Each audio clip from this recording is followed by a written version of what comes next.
Pesawat kargo GLX Rusia dilaporkan kembali mendarat di Teheran pada Sabtu 11 Agustus 2024. Ini merupakan penerbangan kedua pesawat kargo ke Iran dalam waktu kurang dari seminggu. Maskapai tersebut diklaim khusus untuk mengangkut persenjataan.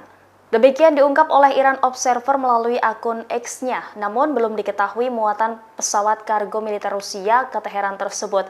Pihak Iran juga belum mengonfirmasi terkait pengiriman senjata Rusia baru-baru ini. Sebelumnya pada 2 Agustus lalu pesawat kargo dengan jenis yang sama telah mendarat di Bandara Internasional Imam Khomeini. Pesawat tersebut terbang dari Bandara Internasional Vnukovo Moskow pada Jumat pagi.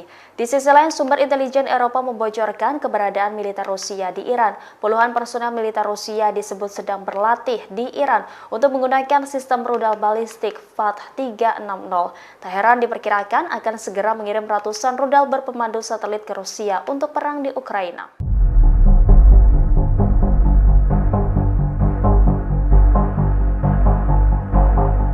Belakangan mantan kolonel Angkatan Darat Amerika Serikat memberikan pernyataan yang mengejutkan di tengah ketegangan Israel dengan Iran dan proksinya.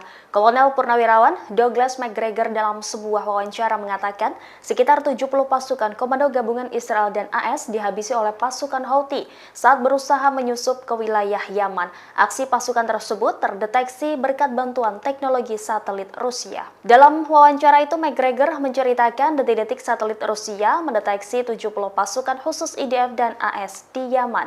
Ia mengatakan awalnya satelit Rusia berhasil mendeteksi pergerakan puluhan orang tersebut. Rusia kemudian memberikan informasi itu kepada Iran yang segera meneruskan pesan itu ke kelompok Houthi Yaman. McGregor menyebut Houthi langsung menyiapkan penyergapan dan pembunuhan setelah mengetahui informasi tersebut. Ia juga mengaku melihat rekaman video puluhan personel tewas tergeletak. Ia tidak bisa memastikan berapa banyak tentara bayaran Amerika Serikat yang bergabung dalam operasi tersebut. Namun ia meyakini sebagian besar adalah orang Israel. What's your message to Iran? Mr. President, what's your message to Iran? Any thoughts from the president? Presiden Amerika Serikat Joe Biden kembali memberikan peringatan kepada Iran agar tidak menyerang Israel. Hal ini menyusul rencana pembalasan Teheran ke Israel buntut pembunuhan Kepala Biro Politik Hamas Ismail Haniyeh. Bahkan rencana balasan Iran diprediksi akan dilakukan pada 12 hingga 13 Agustus besok. Wartawan Amerika Serikat awalnya mencecar pertanyaan kepada Biden terkait rencana serangan Iran. Momen ini terjadi saat Joe Biden keluar dari sebuah gereja pada Minggu 11 Agustus. Video tersebut juga beredar luas di media sosial. Biden terlihat melambaikan tangan ke atas saat ditanya apa pesannya untuk Iran. Ia kemudian mengucapkan kata jangan sebelum memasuki mobilnya. Sebelumnya pada 4 Agustus lalu Biden berharap Iran menghentikan ancaman balasan. Selain itu Biden juga berharap Iran menarik niatnya untuk menyerang Israel. Sebelumnya diberitakan sumber intelijen barat memperkirakan Iran akan menyerang Israel di hari penting. Hal itu bertepatan dengan perayaan Tisha B'Av. Seperti diketahui pada Tisha B'Av atau disebut sebagai Hari Malapetaka umat Yahudi yang pada tahun 2024 jatuh pada tanggal 12 hingga 13 Agustus. Serangan Iran dilaporkan akan dikoordinasikan dengan Hizbullah, kelompok militer yang didukung Iran dan berbasis di Lebanon.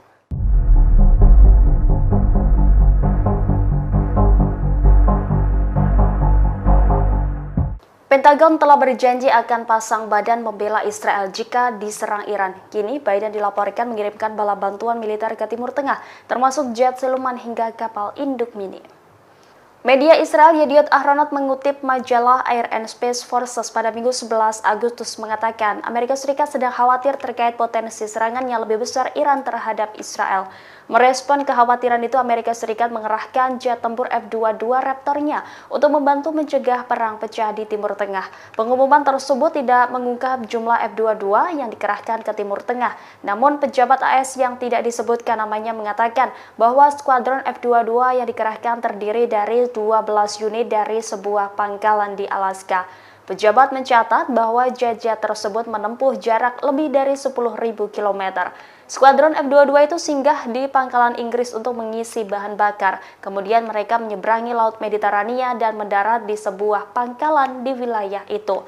Namun posisi skuadron F-22 di Timur Tengah masih dirahasiakan demi keamanan dan keselamatan pasukan. Tidak hanya jet tempur canggih, Amerika Serikat juga memindahkan skuadron angkatan laut ke wilayah yang lebih dekat di Israel. Laporan itu menyebut sekitar 12 pesawat FA-18 Super Hornet yang biasa ditempatkan di kapal induk Theodore Roosevelt dipindahkan ke pangkalan udara. Pemindahan sementara skuadron ke pangkalan darat ini memungkinkan operasi yang lebih cepat. Pasalnya Roosevelt saat ini berada di Teluk Oman dekat Bandar Abbas, pelabuhan angkatan laut terbesar Iran. Sementara Amerika Serikat menggantikan Roosevelt dengan Abraham Lincoln yang saat ini sedang dalam perjalanan dari Pasifik. Di sisi lain, kapal serbu amfibi USS Wasp juga telah beroperasi di wilayah timur selama berminggu-minggu. Kapal perang besar yang dijuluki kapal induk mini itu dapat mengevakuasi warga sipil dari Lebanon jika perang besar meletus antara IDF dan Hizbullah. Kendati demikian, Washington mengatakan bahwa pengerahannya bertujuan untuk pencegahan. Militer Israel menyerang sekolah Taba'en yang dijadikan tempat pengungsian bagi ratusan warga Palestina termasuk anak-anak. Serangan mematikan itu terjadi pada Sabtu 10 Agustus pagi hari saat warga menunaikan sholat subuh. Akibat serangan itu setidaknya 125 orang meninggal dunia. Inilah penampakan mengerikan kamp pengungsian pasca serangan Zionis. 3 amunisi presisi IDF menyebabkan kerusakan yang parah dalam kompleks sekolah dan sekitarnya.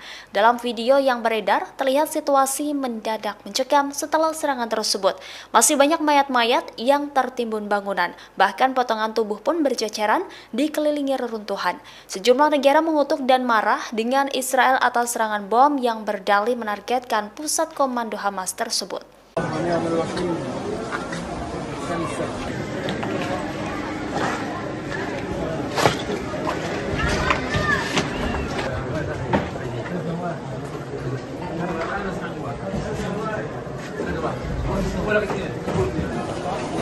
شكل الحمراء ضربا بعض الحائط كافة المدافع